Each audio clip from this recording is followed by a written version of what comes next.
É isso aí, gente. Bom dia, boa tarde, boa noite, boa qualquer hora. Como eu estou falando agora, a música eu não sei porque é o Christian que está colocando, porque nós temos que nos adequar à nossa realidade, ao que temos que fazer, porque o mundo vive atrás de dinheiro, de qualquer coisa.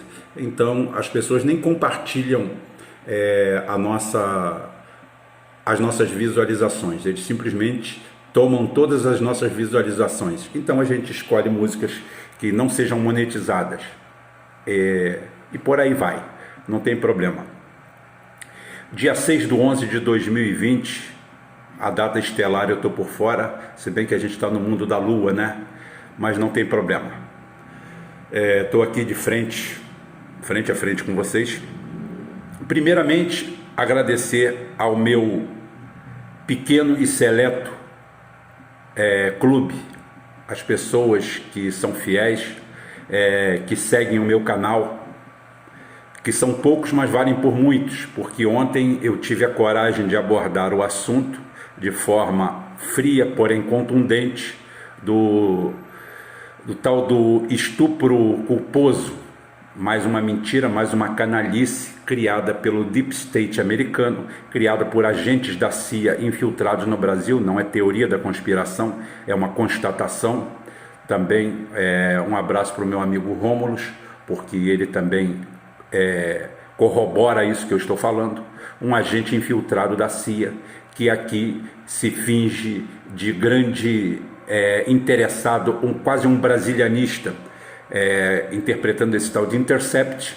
E ontem, durante todo o dia, nas últimas 48 horas, agora está arrefecendo, já estamos quase no momento deles criarem outra clickbait, outra situação falaciosa, e toda a matilha do que se chama oposição no Brasil, ou a mídia consentida, ou a nossa mídia é aquela que por dinheiro ela é capaz até de publicar a verdade, não tenham dúvida.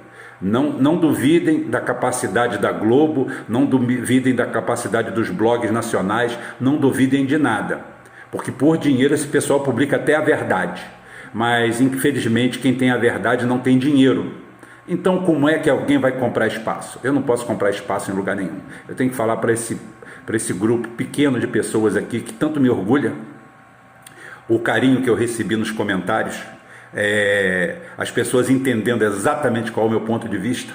O meu ponto de vista não é misógino, o meu ponto de vista não é contrário a minoria nenhuma, o meu ponto de vista é muito pelo contrário, é uma preocupação com as minorias, porque a hora que todas as minorias caírem em descrédito vai ser aquela história, repetindo o que eu falei ontem, sobre o garoto que toda hora brincava que se afogava no açude da fazenda, e cada hora entrava alguém de roupa e tudo para resgatá-lo, e ele se levantava, nadava até a margem e começava a rir da pessoa, até que um dia, todo mundo cansado disso, e o garoto realmente estava se afogando, e todo mundo, garoto chato, está pensando que tem mais algum otário aqui? E o garoto morreu afogado. É isso que pode acontecer amanhã, uma mulher séria, alguém que precise de ajuda realmente, seja jogada no limbo, seja esquecida por todos, de uma forma assim, vamos dizer assim, provocada por essa cicatriz criada na sociedade, porque o povo em geral não é assim. O povo em geral não é assim. O povo pensa de outra forma. O povo não tem aqueles valores que estão sendo apresentados ali pela New Left, que está sendo apresentados por tudo isso. Isso abrasa o cidadão comum, e quem lança isso aí sabe o que está fazendo. Interessante que toda essa esquerda que se diz pensante, que se diz inteirada de todos os movimentos, se diz sábia porque tem no mínimo 50 livros para dizer que já leu, e essa turma de uma hora para outra engole tudo e ninguém pergunta: Glenn Greenwald, o que você quis fazer com isso? Por que é que isso subiu no Trend Topic? Quem que foi que colocou um assunto tão banal? Tão banal, quando eu falo, é que nós estamos falando de 210 milhões de brasileiros. Então tudo cheira a banalidade, talvez até um crime hediondo, cheira a banalidade. Não que não mereça que a sociedade se debruce sobre o problema, mas porque veio à baila uma situação entre um playboy e uma alpinista picareta social. Picareta, o nome dela é Picareta. Tá? Então eu queria saber isso aí. Por que é que isso virou de uma hora para outra? Esse é meu agradecimento ao pessoal de ontem. Tá? Vai aqui também o meu abraço para Elaine de Maceió, que está sempre com a gente aqui. A Márcia também. Todo mundo aqui, todo mundo no meu grupo. A minha Michele, que está com Covid-19 e já está quase boa.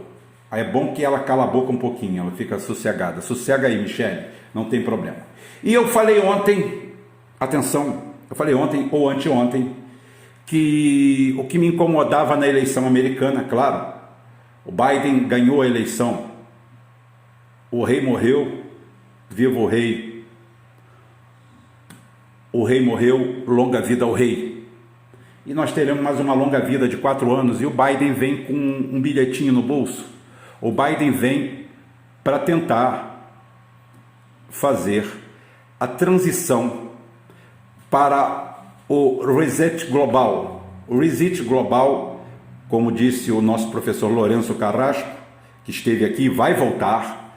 O professor Lourenço Carrasco deu uma aula sobre o que é o Reset Global. O Reset Global, mais uma vez, repetindo, sem ser enfadonho, sem ser repetitivo, eu quero dizer para vocês que o Reset Global é simplesmente o neoliberalismo.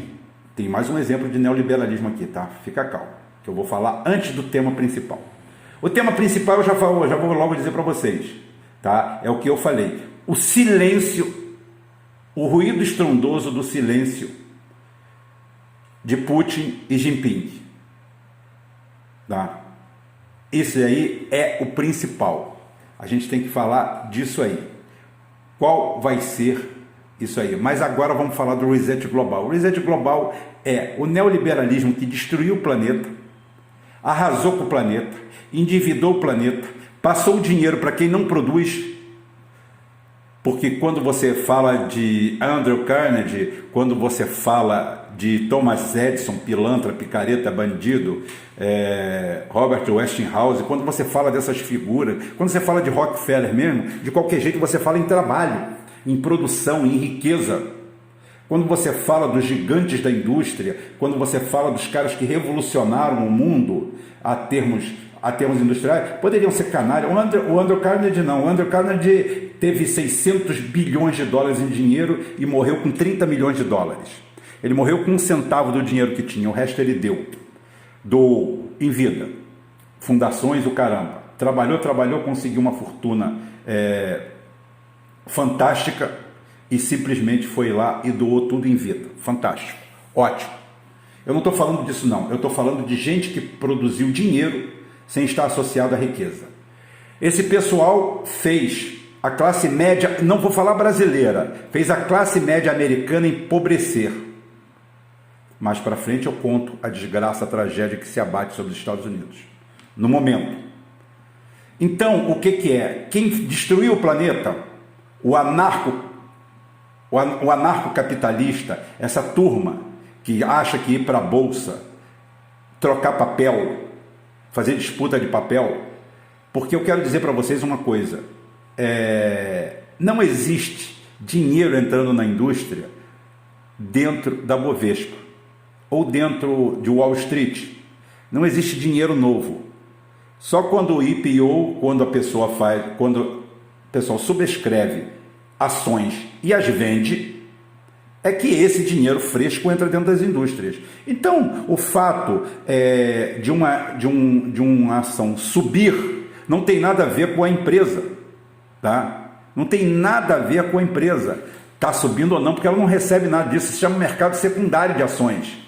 É no primário, no lançamento, no IPO, tá? No lançamento de ações, tá? Quando ela lança, que ali ela faz a captação, tá? Ali é que é feita a captação. Dali para frente a especulação. Esse pessoal que não tem uma relação certa entre riqueza, trabalho e dinheiro, esse pessoal quebrou o planeta. O planeta está quebrado, está ferrado, tendo a mesma capacidade produtiva de sempre. Nunca teve uma capacidade produtiva melhor. Só quem está fora dessa curva é China, É Rússia, é o Irã, é o Vietnã, é a Coreia. O Japão não está, porque o Japão é o país que mais deve em relação à própria dívida, mas eles têm um sistema próprio lá, seguram a onda. Então é o seguinte, é esse o quadro. E o que acontece? Essa turma chega para você e fala assim, olha, acabei com a sua vida, te destruí, rebentei com a sua vida, te roubei, te humilhei, matei seu pai, matei seus tios, acabei com você, mas olha, eu vou te dizer uma coisa, agora eu vou ser diferente, agora eu vou ser um novo homem, agora você vai ver como é que eu sou bom, me dá uma segunda chance. Esse é o Biden. O Biden vem para isso, o Biden vem para fazer você acreditar, e ele vem com todo o apoio que você possa saber da mídia, que são os braços e pernas, e como eu falei anteriormente, eles são tão bons, que se você pagar bem, eles falam até a verdade. E agora, dando essa explicação, dizendo qual vai ser o papel do Biden nesse novo mundo, mas nós temos o movimento anti-reset, nós vamos parar com ele, porque o caminho é o trabalhismo. Nós não temos nada contra o capital produtivo. Nós temos contra a concentração excessiva de renda. Agora, não temos nada contra quem produz e divide riqueza. Nada. Aqui nós não temos nosso comunismo aqui é bem daquele chinês mesmo. Você pode ficar milionário, você pode ter Lamborghini, você pode ter Ferrari. Agora, você não vai ter isso em cima da fome e da miséria de ninguém. Não. Isso não pode ser aceito. Você tem que estar ligado à produção, tem que estar ligado ao Estado. E aonde o Estado falha? Você não é a favor das privatizações? Então tá bom. Antes de eu entrar no assunto principal, vamos falar um pouco sobre o Amapá? Que tal? Que tal a gente falar sobre o apagão no Amapá? Hein? A Eletronorte esclarece que não é proprietária ou responsável pela subestação de Macapá, no estado do Amapá, onde foi reportado um incêndio no transformador às 20h47 dessa terça-feira, 3/11/2020. Desde o momento da ocorrência, a empresa mobilizou suas equipes técnicas para auxiliar os agentes no sistema elétrico do restabelecimento e fornecimento de energia. Saiba mais no site do Operador Nacional do Sistema Elétrico, ONS, www.ons.org.br. A Eletrobras e a Eletronorte, que é estatal, estão indo para lá para ajudar uma coisa que não lhe diz respeito. Porque a responsável pela distribuição de energia naquele estado é uma empresa privada, a espanhola Isolux, tá? E como no neoliberalismo é como a lei de Muricy, cada um trata de si para sair tudo perfeito, aquilo lá é uma empresa privada, a Isolux Cosan, como toda empresa privada, ávida por lucro e mais lucro, e o povo que se foda, tá? E agora ninguém sabe a hora que aquela porra vai voltar, porque lá não tem gente, lá não tem povo. Alô, meu povo do Amapá, solidariedade nossa aqui para vocês. Se tiver alguém ouvindo a gente aí do Amapá, saiba que nós estamos do lado de vocês. Nada do que vai ser falado aqui vai contra vocês, muito pelo contrário. Fica provado mais uma vez o básico de tudo,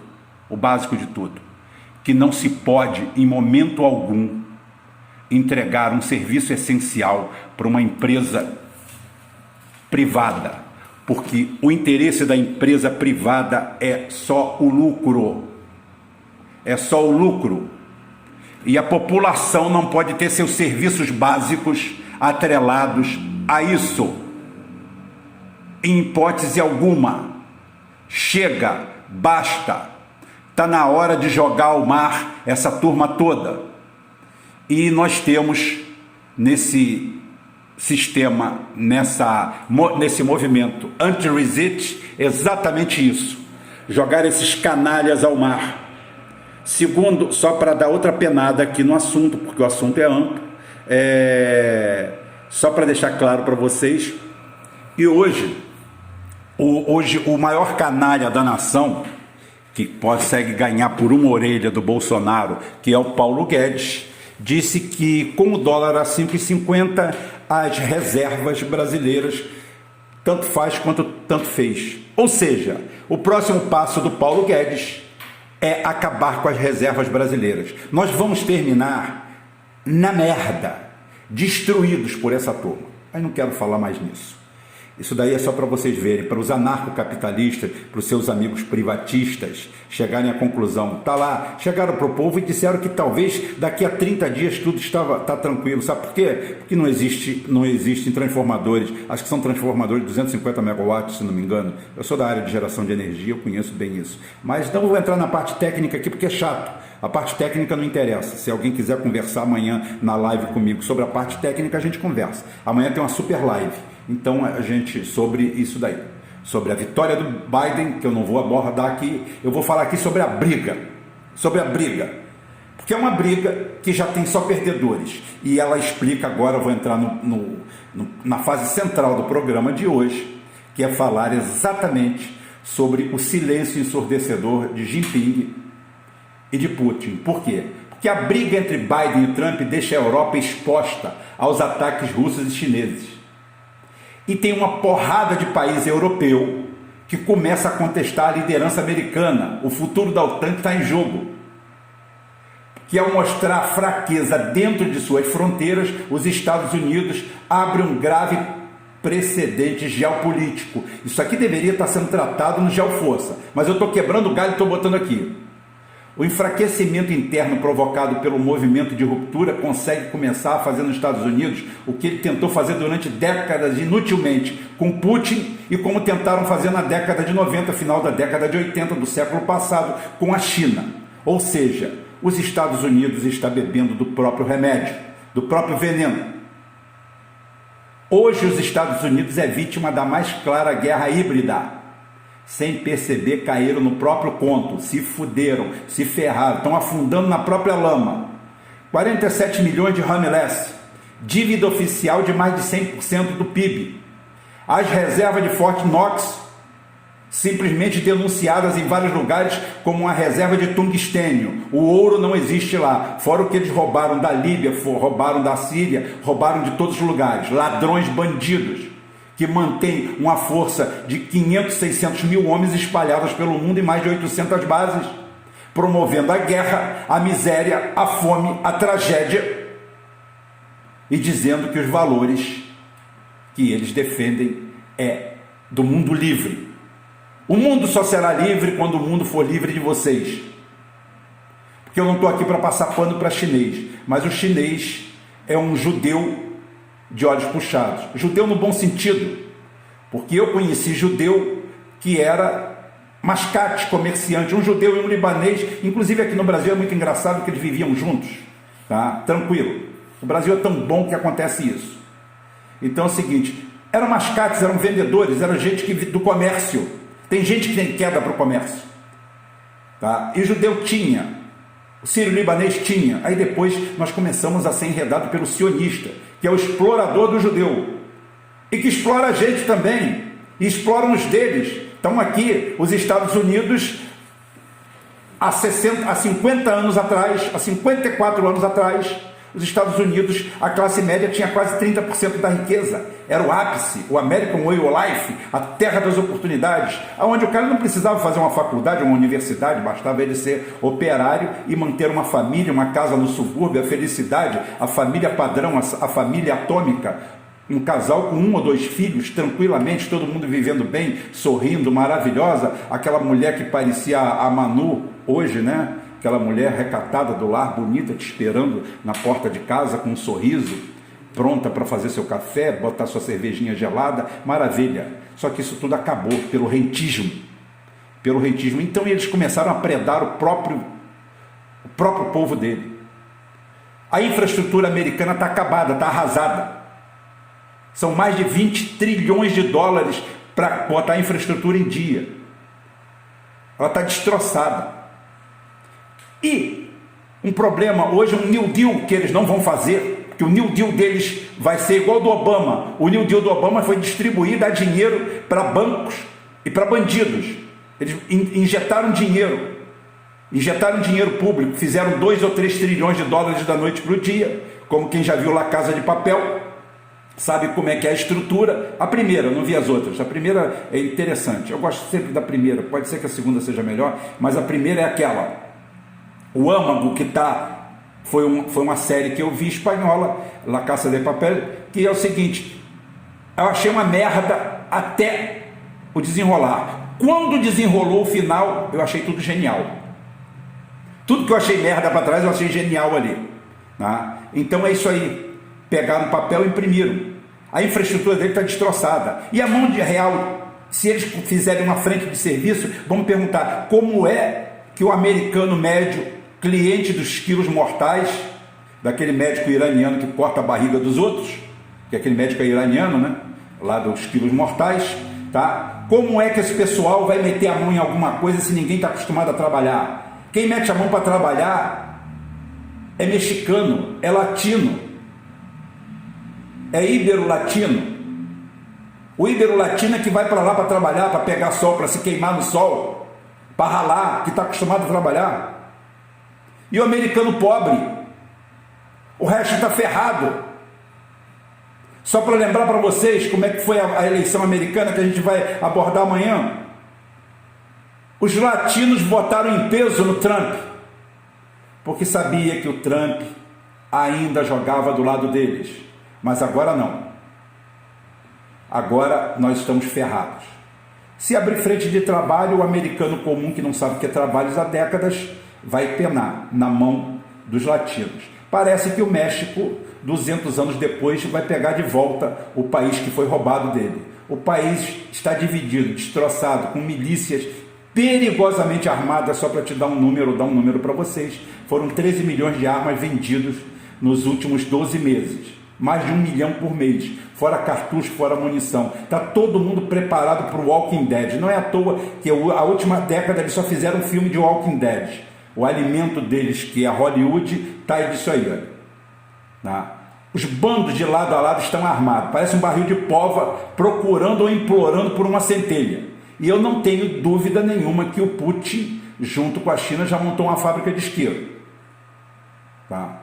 Os Estados Unidos estão prestes a pagar com juros e correção monetária toda a sua ingerência no planeta. Como eu falei, mais de 600 mil homens. A OTAN, quando o muro caiu, ela não poderia continuar, porque ela não tinha mais razão de ser, mas ela continuou para oprimir países e países pobres, para tudo isso aí, tá?